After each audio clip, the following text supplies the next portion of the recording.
যান যান।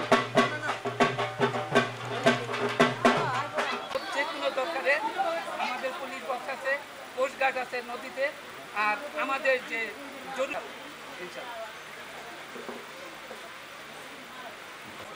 ইনশাআল্লাহ আমরাও আপনারা আসলে এলাকাটা পাবেন।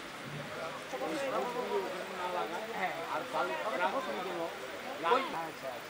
ঠিক আছে।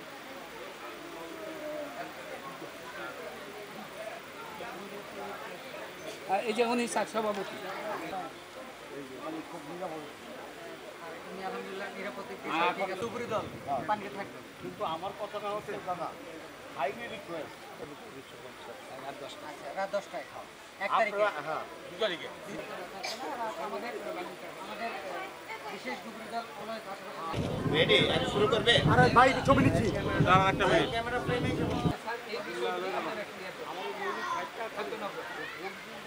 উপকূলীয় অঞ্চলে বসবাসরত হিন্দু ধর্মাবলম্বীদের মহা উৎসব শারদীয় দুর্গাপূজা উপলক্ষে ধর্মীয় উপাসনালয় সহ পূজা মণ্ডপের সার্বিক নিরাপত্তায় কাজ করে আসছি আমরা।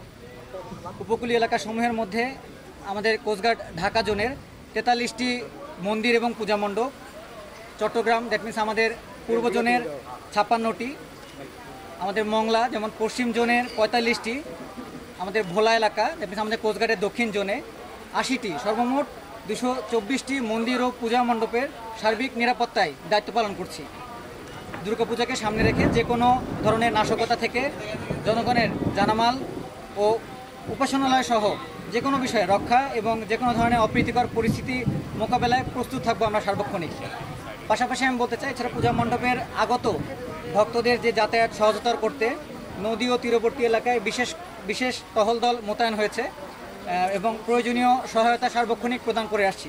যদি আমি মেনশন করি, স্পেশালি আমাদের জনগণের নিরাপত্তা নিশ্চিতের জন্য যে কোনো প্রকার দুর্ঘটনা এড়াতে নজরদারি বৃদ্ধি রয়েছে এবং বিশেষ করে প্রতিমা বিসর্জনের দিন অতি উৎসাহী জনগণকে আমাদের অরাজকতা সৃষ্টি থেকে রক্ষার নিমিত্তে আমরা সার্বক্ষণিক বিশেষ টহল দল রেখেছি। কোনো অনাকাঙ্ক্ষিত ঘটনা আমরা কখনোই আশা করি না। তারপরেও যদি কোনো ঘটনা ঘটেও পড়ে, আমাদের বিশেষ ডুবুরি দল আমাদের ফতুল্লা লঞ্চঘাট, আমাদের নারায়ণগঞ্জ বন্দর, সদরঘাট, ওয়াইজ ঘাটে সার্বক্ষণিক টহল দিবে। পাশাপাশি